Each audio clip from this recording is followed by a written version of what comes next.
you have grown up in the financial industry, and I think you do a better job of explaining your career path and also the the technology that Tegra118 is really delivering on Yep. in the financial industry. So could you tell us a little bit about Tegra118 and then your path?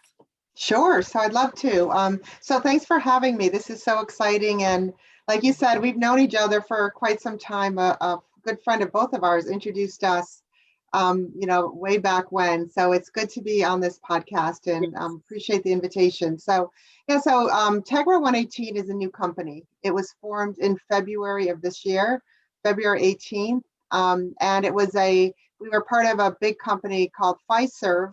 And we we got sold and moved out into our own company with a PE firm, Motive Partners bought us. So if you think about that timing, February 18th is when we closed the deal. March 11th is when we all started working remotely. So it's been really interesting to be in this new company since then. But Tegra 118 is a wealth tech company, as you said. We provide front, middle, and back office solutions to asset managers and broker dealers.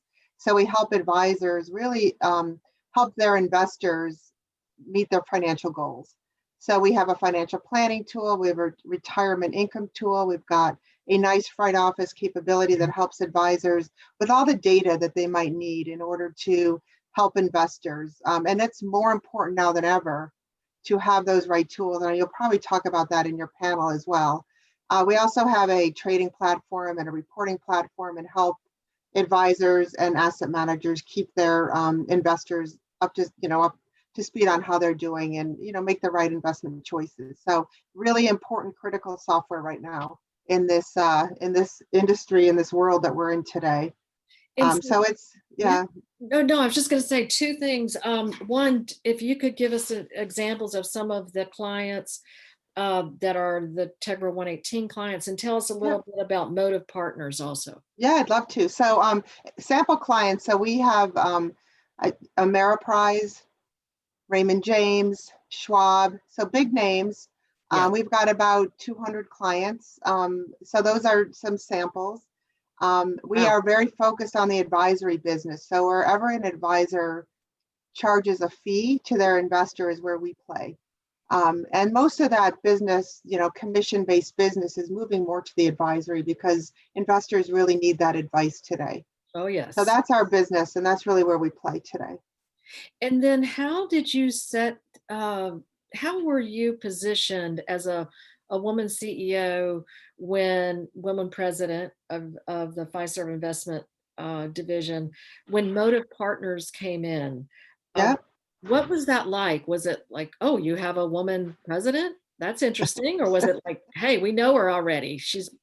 No. So that's a great question. So we went through a whole sales process. We had about 29 firms interested in us. So it was about probably a 10, 11 month process. Wow. We met Motive at the fireside chat. So first meeting that we had, and we just connected with them. They stood out to me because they understood the financial services industry. They grew up in our industry, but I never heard of them. They're a newer PE firm, and they never heard of us.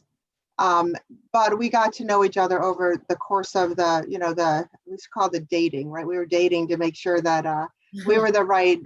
We were going to get married right in February. But it was a great relationship. I don't think the gender ever came up. That's great. Yeah, and I'm so used to this. I've been in this industry my entire career, so I'm used to being surrounded by very, smart men who are, and that's who I grew up with, really, because when you think about it, there's very few women leaders right now, although it's changing, fortunately. So Motive Partners, I'll just spend a minute on them. They're a PE firm, but they're a different PE firm. They're very focused on financial services technology. So they're looking to build this wealth tech platform that enables this industry to grow. And they have invested in our business. They've got people at Motive who literally sit in our business and work alongside us. And then they've also invested from an acquisition perspective. We've had our first acquisition, and we're going to have more. So it's been really, really nice getting to know them, although we're knowing them even more closely via Zoom, but getting to know them and then getting to work with them. So how many people work for Tegra118, and what does Tegra118 mean? Is it Okay, those are two good questions. So there's about 500, we have about 500 teammates at Tegra118. okay? And they're from, mostly we've got people across the US, some in India and some in the UK. Okay. And so that's really, and the ones that are outside of the US are mostly focused on development QA. Tegra118 stands for two things. So Tegra stands for integrity and integration, both things that are really, really critical in our industry right now. You've got to have the integrity, right, to get and build your client base. And then what's interesting is 118 stands for the 118 elements of the periodic table, which is also very cool when you think about technology and different. When we named our company, we wanted to have a bold name that stood out.